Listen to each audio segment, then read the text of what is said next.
welcome to Jupiter. Obviously, always an exciting time. You know, it's sort of interesting as you think about it's my 18th camp and addressing media, and typically it's you spend a lot of time like rehashing all the accomplishments of the off season. So this will be brief. It's needless to say, it's been frustrating because we are trying to do some different things as we transition into a new leadership group and really a new direction with the franchise moving forward in 2026. So as I've tried to remind myself all offseason that this offseason just continues to keep going, it's perpetual. But reality is with pitchers and catchers reporting yesterday, going through their physicals today, and they'll be on the field here probably in the next hour, the spring training's starting. And that means we are right around the corner from our season. And so decisions have to be made. And as we start to think about our roster, what we want to look like, there are some things we still would like to tweak and try to do. Obviously, the pink elephant in the room is what are we going to do with Nolan Arenado? You think back to when we first met on this in October, to the GM meetings, etc.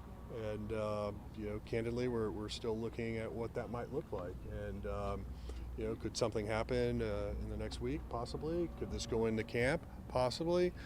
So I really don't have like a definitive answer for everybody that's curious on what will be the answer. So patience is required. And as I flip the script from him and then sort of look at what our camp is and what we are seeing, this transition is going to be about a youth movement. It is going to be about giving players opportunities. We are excited about the guys we have in this camp.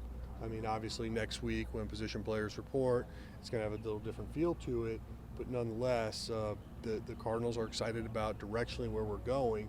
But we certainly understand that there could be some things that happen between now and the time we get to St. Louis. So at this point, I'll turn it out to questions. Well, obviously you don't know how it's going to shake out, but obviously Nolan Arenado is a big piece for you to figure out where it's a fit. Are you optimistic that at some point you'll be able to find a spot for him before camp ends? It's hard to say. I mean, like if you think back to when we first started discussing the possibility of trading him, we thought all along that we could probably do something this offseason, but it just hasn't happened. I think you can determine on your own why that might not be happening. Could be the free agent market, could be who's available on the free agent market. I imagine there's a direct correlation there, but ultimately I did not have a large list of teams, so it wasn't like 29 I could take them to. So I'm just trying to navigate what I could work with, and obviously it hasn't moved at the pace many of us had hoped for. Do you think it will at some point? Do you have a feeling? I really don't know. I mean, I've always been an optimist on trying to get deals done. So I am hopeful, but we'll see. Well, Is there's it no awkward, deal or- by Monday. Do you expect him to report? Yeah. To be here? Mm-hmm. Oh, is it awkward at all? Is it tenable? Like if he had to be here, could it work out? I think so. I mean, we're adults. Would it be awkward? I imagine there might be a moment of awkwardness, but I still think that he's a professional baseball player. He's currently a St. Louis Cardinal, and we all understand that once you're here, it's pushing for that. And would that mean then trying to accomplish something maybe during spring training? Possibly, but there's no guarantees at that point. Mo, what does the spring training with Nolan here look like versus one without him? Well, I think the difference is how you define the word opportunity, right? If you're somebody like a Nolan Gorman, where's your at bats come from now? So I definitely think there's a direct correlation there. So as we talk about this transition, as we talk about opportunity as one of those themes, it would be a limiting factor to some individuals. Does it limit you in a different way too, either financially with what you want to do, depth-wise at other spots? Well, I think like overall, we like what we've been able to bring into camp right now. Does that mean there's not some activity we might still try to do? The answer is no. We still might be open to that, but I would say it's not in the part where we're just handcuffed at this point. Did Nolan or the agent say that he would definitely report? I mean, then you said, yeah. But Well, I have you not hear spoken it to from him them? about that because I don't know if that's going to need to have then that conversation. So cross that bridge when I have to. When you talk about new direction, where do like playoffs figure into that new direction? Like when? Well, we'll see how we play. Our goal is to win this year. Our goal last year was to win. We fell a few games short of getting to the postseason, but our hope is that if all things go right, we feel like we have a veteran pitching staff. We feel like we have some emerging arms, and we feel like we have a really talented young core. So, it's not a bad bet to make on a young team. Mo, along those lines, you talk about wanting the young guys to play. Can you talk about how difficult it is though when you have five incumbent starting pitchers, but you also have McGreevy, Matthews, Liberatore, etc.? Yeah, I think those are great names, by the way. I think McGreevy obviously showed he's capable of pitching in the big leagues last year, and I think that's great depth. But it's also knows he's going to have a great career, hopefully, at the big leagues. And then you mentioned somebody like Matthews. Now, he had a brief stint at AAA. I would imagine that's where he's going to start and see what he develops like. But the whole point is, as we begin this transition, which we have begun, but the idea is to like, how do we set ourselves up for 26, 27, and beyond? Well, where's your confidence level with the offense? You've taken a couple of veteran bats out. It was a struggle last year with running scoring position. What's your confidence level that the offense can be better? Well, I think it's twofold. One is obviously we changed leadership in the coaching side, so hopefully a different voice can help generate that a positive outcome there. And then the other part is when you look at some of these younger players that we're talking about taking that step forward, what do they do? Is this a sophomore thing, a junior thing? Where are they in terms of graduating to be a regular major league player? Time will tell. The bullpen was so instrumental to last year's success, and obviously you've talked about maybe adding a veteran reliever. Hasn't happened as of yet, but there does seem to be a lot of internal candidates, specifically on the younger side. What do you say about or think about that group coming in and competing for bullpen spots? Well, I do think that allows us some flexibility. I do feel like when I look at the last 30 some years with the Cardinals, there always was that sort of veteran voice in the bullpen that tended to help manage what was going on down there. So I do think there's some value in that, but I definitely think there's some exciting arms. And in terms of do we have the horsepower and the arms to get people out? I think the answer is yes. But as you know, over the 162, it's nice to have someone down there that can help kind of manage it. And you don't want to always put that on your closer because that's such a different role. Sure. So that is something that we are kind of thinking about. Are there any names very early that you're seeing as maybe ahead of the pack, or names that you're excited to watch from the relief pitching side? I would just say, my initial blush at looking at this group is they all came in prepared. And from brief conversation as I was walking out here with the medical staff, everybody looks healthy. And so from a standpoint of where they look like they're ready to go, that's good. I haven't really been down here long enough to say which one has, changed their profile or added 3 miles an hour or something like that. Mo, you mentioned not being able to. I don't know, but this thing with Nolan is unlike anything you've been through in a spring training, right? There's just the nebulousness of it. Yeah, I can't think of anything that is even close to this. Yeah. Does it just share odd. any similarities with an extension in the sense that sometimes, like you think back 14 years, Albert says, I want something before camp starts or nothing, versus Paul Goldschmidt going, we'll see how this evolves? I mean, is it all akin to that? Not really, because in those cases, even if you weren't able to do something, you still were accepting and ready to move. This has a little bit of awkwardness, as Martin said. I mean, there's some truth to that. So, have some time to try to avoid awkwardness, and if not, we'll deal with awkwardness. You've been Have comfortable. you corresponded with him, Mo, or are you mostly with the agent? I haven't had a lot of contact with that camp for the last couple weeks, but part of that's just been distraction of arbitrations and things like that. But I'll definitely check in here in the next day or two. Mo, you've been comfortable operating in kind of that fluid zone through a spring, just to see what happens when opportunities, even free agents, adding Kyle Lewis in the middle. Do you have to know how comfortable Nolan is operating in that fluidness, where he might take the field for this team one day of spring while you're talking about trading him to another team? Is that a possibility? Sure.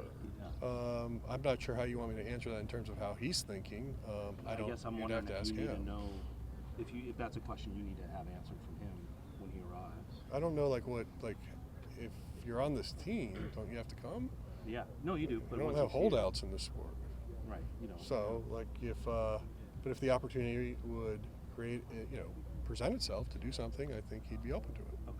Well, you mentioned not being able to kind of shop him around to 29 different teams. How large a group were you having to work with this winter, and has that expanded at all over the last couple of months? It has not. Okay. It was 5 teams. It was fun.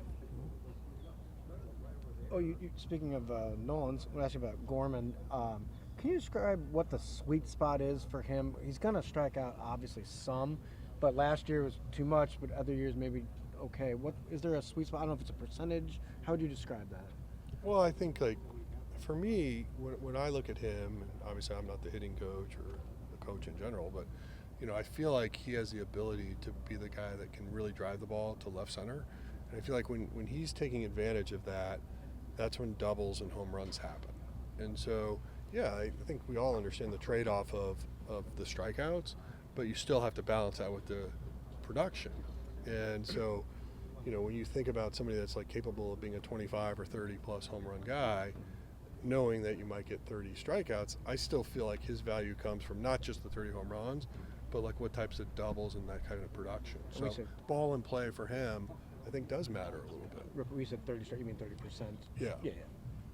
Mo, is it fair to describe for Jordan Walker this spring as sort of a fresh runway opportunity to really feel comfortable and show stay broke? And it's been I got stranded yesterday on the highway, now the glasses. But Jordan Walker, what kind of runway could this be for him in spring and heading into the season? Well, I think you got to remind yourself he's 22, so patience is real here. But obviously, last year did not go the way he had hoped for him or us. So adjustments have to be made. But in terms of like trying to, write the first chapter and the last chapter based on 6 weeks, probably not the best strategy. Did Contreras and Gray wanting to be here, did that shift what you guys wanted to do? In fact, a couple of veterans wanted to stick around? Not necessarily in the sense of change. It was really about understanding how I could meet, payroll goals, but then also trying to thread a needle to remain competitive. And had those guys asked to be moved or considered to be moved, it would have definitely changed our off-season strategy.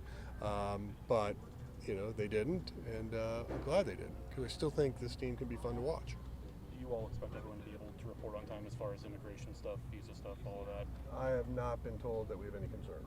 Has that process been different at all over the last month or so? Is that something that you all had to be prepared for? Has it changed? It was something that we looked into post-inauguration, but we were told everything should be fine. Zach, you guys are Major League Baseball looks into that. Major League Baseball did, yep. But we asked them. Right. Yeah. Well, we've talked in the past how deadlines tend to increase urgency. Do you sense that at all as you've re-engaged with teams that there's an improved urgency? Well, I think we all, like, there is no deadline, right? Yeah. In this particular case, and we can, create our own if we Like a want. report deadline. But I do feel like as teams are beginning to report, that it definitely feels like there's more urgency to see if there could be some way to bring this to conclusion. You mentioned Gorman's at-bats if Arenado's still on the team, but isn't it really more of a trickle down to, like, he'll still probably get at-bats at second base, so then you move Donovan to outfield, maybe Newt Bartis, and suddenly it's either Victor Scott or Siani being truly affected by that? You could take that domino approach and put 8 or 9 Yeah. names in there. Yeah. So But it's that would gonna be a affect difficult some. interview, and I don't want to go down that path, Yeah. but yes, it's going to affect young people's at-bats. How is this spring for you thus far? Just in terms of this will be your last one here, obviously, in this job. I would imagine this is not what you anticipated this looking like. It's here. How are you kind of looking at it from a global view? I'm looking at it as just part of my job at the moment. I really haven't had that moment of reflection of, here it is, last time of this example. But, right now it's still trying to figure out a way to, achieve certain goals with this team. And ultimately, that's what we're working towards. I will say, and Derek mentioned it, it's an oddity, right? Like, normally, like, we open this thing with, like, feeling really good about what we accomplished in the off season, and then the hope of spring. Everybody gets excited when they're down here, and we go play baseball. But right now, you have this over our heads, and that's what we're just working through. What are those goals from a competitive standpoint? What does the end of the year Oh, I don't number make look predictions like that, and you know I don't answer that. But the point is it's we going into this hoping to win baseball. Mo, in the past week or so, you added Anderson on a minor league deal. You made the trade for Hellman. How much of those are just kind of standard spring moves, and how much of those are reflective of where you are payroll-wise and some? No, those are just standard moves. Those Okay. are not like. Don't read into. No, I would not. And really, like, you know, when you think about like Hillman from Minnesota, he's just a very athletic, Yeah. very versatile player. And when you're looking at all these different moving parts, depending on how things fall, gives us a lot more flexibility. Right, and you wanted to get yourself first in line. Exactly. And a true shortstop, so Oh, gives you okay. some protection on that side as well. Versus adding a Brandon Crawford Mhm. midstream. Right. You know, your teams usually leave here talking World Series or bust. Like, how different is it for you to hear, you know, now it's more about runway and opportunity and personal growth for guys, things like that, instead of like looking at that prize at the end? How different of a feeling is that for you? Well, I think maybe the language has changed, but my hope and wishes haven't. Like I still, you walk in that door right now, that group wants to win baseball games. That group believes in themselves, and that's important. You know, it's not always what you spend, it's not always what you sign, it's not always what you trade for. Sometimes it's about what you have and what do you do with it. Do you have anybody on? Drew Rom is on a bit of a delayed schedule, and But he's transitioned from rehab to camp. oh, so now, he's baseball now. Yeah. Okay. But like, Anybody- no? not that I'm aware of as of this morning. Yeah. Santos. Yeah. So. Yeah. He's in rehab. Yeah. He's transitioned. I was trying to not give you that, but Yes. you know, but so no one else is delayed. From what I was told when I walked down here. We're at the beginning of this journey, but can you describe your excitement for seeing JJ Weatherholt and what he can become and seeing him here in the big league camp? You know, I think he's just an exciting player. I don't know him like real personally in terms of like friendship wise, but from when I'm around him, he's just very polite, very sincere. You can tell he's a focused guy. Did get to watch him play last year down here in Palm Beach, and he understands how to hit. So I think you look at sort of like the last 30 years with the Cardinals, and obviously Pujols is an outlier to anything, right? 13th round, and ended up will be a first ballot Hall of Famer. But then I was like thinking about all the people that we've drafted, like a J.D. Drew stands out as like the guy had like legitimate skills and kind of performed from day one, and JJ might be kind of that next type of person. So like that's not him saying he's Pujols or JD, but that kind of talent, just you can tell it's going to move quick.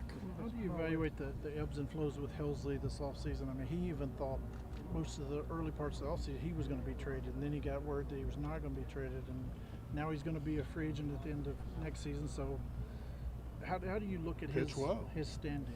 That's what I'd say. Pitch well. Like I mean, like look, you guys write a lot of things that I never say, right? Or you hear rumors that might be said, and like for players to digest that or what they want to do with it, I can't control that.